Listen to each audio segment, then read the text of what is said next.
بسم اللہ الرحمن الرحیم۔ تمام تعریفیں اللہ پاک کے لیے ہیں جو تمام جہانوں کا پالنے والا ہے۔ ایک درویش اور اس کا کمسن چیلا شہر سے دور کسی جنگل میں رہتے تھے۔ درویش عام طور پر یاد خدا میں مصروف رہتا اور چیلا آس پاس کی بستیوں سے بھیک مانگ کر اس کی خدمت کیا کرتا تھا۔ درویش کا دل انسانیت کے درد سے لبریز تھا۔ وہ صبح و شام انتہائی سوز و گداز کے ساتھ یہ دعا کیا کرتا: اے میرے پروردگار، میں ایک بے بس اور بے وسیلہ انسان ہوں اور تیرے بندوں کی کوئی خدمت نہیں کر سکتا، لیکن اگر تو مجھے بادشاہ بنا دے تو میری زندگی کا ہر سانس بھوکے اور ننگے انسانوں کی خدمت کے لیے وقف ہوگا۔ میں یتیموں، بیواؤں اور نادار لوگوں کی سرپرستی کروں گا۔ میں محتاجوں کے لیے لنگر خانے کھولوں گا۔ میں عدل و انصاف کا بول بالا کروں گا۔ رشوت خور اور بددیانت اہلکاروں کو عبرتناک سزائیں دوں گا۔ مظلوم مجھے اپنی ڈھال سمجھیں گے اور ظالم میرے نام سے کانپیں گے۔ میں نیکی اور بھلائی کو پروان چڑھاؤں گا۔ کمسن چیلے کو یہ یقین تھا کہ کسی دن مرشد کی دعا ضرور سنی جائے گی اور ان کے دن پھر جائیں گے۔ لیکن وقت گزرتا چلا گیا۔ چیلا جوان ہو گیا اور نیک دل درویش میں بڑھاپے کے آثار نظر آنے لگے۔ رفتہ رفتہ چیلے کے اعتقاد میں فرق آنے لگا، یہاں تک کہ جب درویش دعا کے لیے ہاتھ اٹھاتا تو وہ اس کے قریب بیٹھنے کے بجائے چند قدم دور بیٹھتا اور دبی زبان سے یہ دعا شروع کر دیتا: میرے پروردگار، اب میرا مرشد بوڑھا ہو چکا ہے، اس کے بال سفید ہو چکے ہیں، دانت جھڑ چکے ہیں اور بینائی جواب دے چکی ہے۔ اب وہ مجھے تخت کے بجائے قبر سے زیادہ قریب دکھائی دیتا ہے۔ اگر تجھے ایک نیک دل آدمی کا بادشاہ بننا پسند نہیں تو مجھے بادشاہ بنا دے۔ میں یہ عہد کرتا ہوں کہ میرا ہر کام اپنے مرشد کی خواہشات کے الٹ ہوگا۔ میں صدقے دل سے عہد کرتا ہوں کہ میں ناداروں کو زیادہ نادار اور بے بسوں کو زیادہ بے بس اور مظلوموں کو زیادہ مظلوم بنانے کی بھرپور کوشش کروں گا۔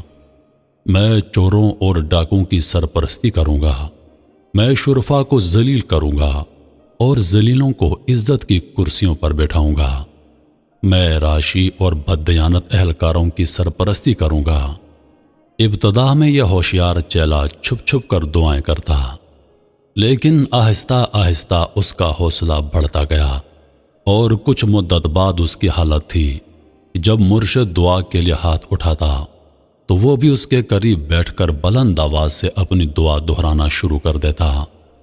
درویش اپنی آنکھوں میں آنسو بھر کر یہ کہتا: اے بادشاہ، اے میرے پروردگار، اگر بادشاہ میں بن جاؤں تو عدل و انصاف، نیکی اور سچائی کا بول بالا کروں گا۔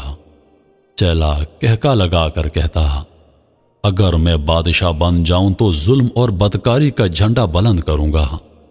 درویش کہتا: میرے خزانے سے معذور اور نادار لوگوں کو وظائف ملیں گے۔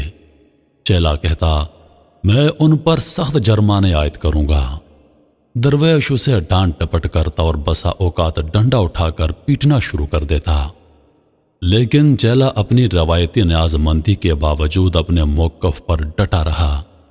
پھر وہی ہوا جو پرانے وقتوں میں ہوا کرتا تھا، یعنی ملک کا بادشاہ چل بسا اور تخت کے کئی دعوے دار ایک دوسرے کے خلاف تلواریں اٹھا کر میدان میں آ گئے۔ دور اندیش وزیر نے راتوں رات تمام دعوے داروں کو جمع کر کے یہ تجویز پیش کی کہ اب ملک کو خانہ جنگی سے بچانے کی ایک ہی صورت باقی رہ گئی، اور وہ یہ کہ شہر کے تمام دروازے بند کر دیے جائیں اور علل صبح باہر سے جو آدمی سب سے پہلے مشرقی دروازے پر دستک دے اسے ملک کا بادشاہ تسلیم کر لیا جائے۔ یہ تجویز با اتفاق رائے منظور کی گئی۔ پھر یہ ہوا کہ نیک دل درویش کا چیلا بھیک مانگنے کے لیے کسی چھوٹی موٹی بستی کا رخ کرنے کے بجائے ملک کے دارالحکومت کی طرف جا نکلا۔ وہ پھٹتے ہی اس نے شہر کے مشرقی دروازے پر دستک دی پہرےداروں نے دروازہ کھول کر اسے سلامی دی اور امرا اسے ایک جلوس کی شکل میں شاہی محل کی طرف لے گئے۔ نئے بادشاہ نے تخت پر رونق افروز ہوتے ہی یہ حکم جاری کر دیا، میری سلطنت میں جتنے درویش، فقیر اور سادھو ہیں انہیں کسی تاخیر کے بغیر گرفتار کر لیا جائے۔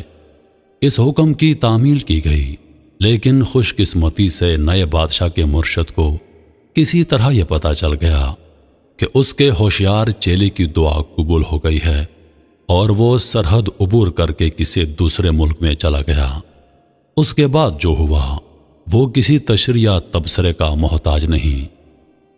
نئے بادشاہ نے پوری مستعدی اور دیانتداری کے ساتھ اپنے تمام دعوے پورے کر دیے۔ نہروں کا پانی بند کر دیا گیا، کنویں اور تالاب غلاظت سے بھر دیے گئے، چوروں اور ڈاکوں کو جیلوں سے نکال کر حکومت کا کاروبار سونپ دیا گیا، نیک خدا پرست انسانوں پر ظلم کی انتہا کر دی گئی۔ غرض ان دانش مندوں کو سر چھپانے کے لیے جگہ نہیں ملتی تھی جنہوں نے ملک کی بھلائی کے لیے ایک گداگر کو تخت پر بٹھا دیا تھا۔ جب نئے بادشاہ کے مظالم اپنی انتہا کو پہنچ گئے تو عوام کے لیڈروں نے اس کا حسب و نسب معلوم کرنے کی ضرورت محسوس کی۔ سابق وزیر اعظم کی قیادت میں ایک وفد تلاش بسیار کے بعد بادشاہ کے مرشد کی خدمت میں حاضر ہوا اور اس سے فریاد کی کہ خدا کے لیے ہمیں اس بلائے ناگہانی سے نجات دلائیے۔ عمر رسیدہ درویش اپنے چیلے کے سامنے جانے سے گھبراتا تھا، لیکن ارکان وفد کی گریہ وزاری سے متاثر وہ یہ خطرہ مول لینے پر آمادہ ہو گیا۔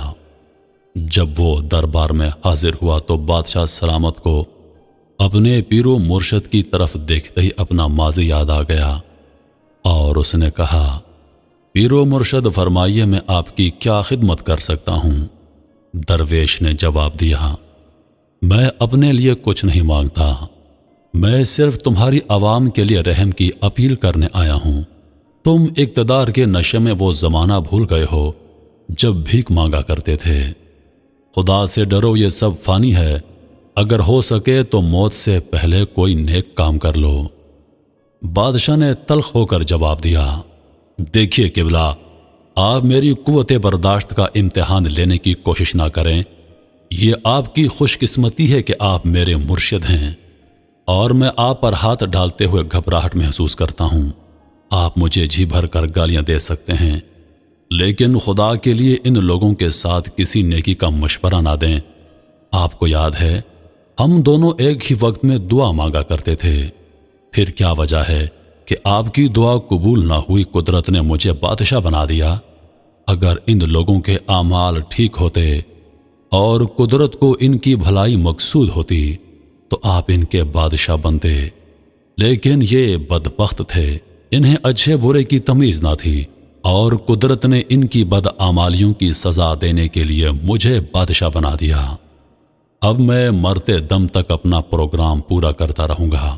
اگر قدرت کو ان کی گریہ وزاری پر رحم آ جائے اور میری زندگی کے دن پورے ہو جائیں تو اور بات ہے، ورنہ میری طرف سے کوئی کوتاہی نہیں ہوگی۔ نیک دل درویش نے جواب دیا، برخودار، تم بالکل ٹھیک کہتے ہو۔ اگر یہ لوگ قدرت کی طرف سے کسی انعام یا بہتر سلوک کے مستحق ہوتے تو میری عمر بھر کی دعائیں رائگان آ جاتی۔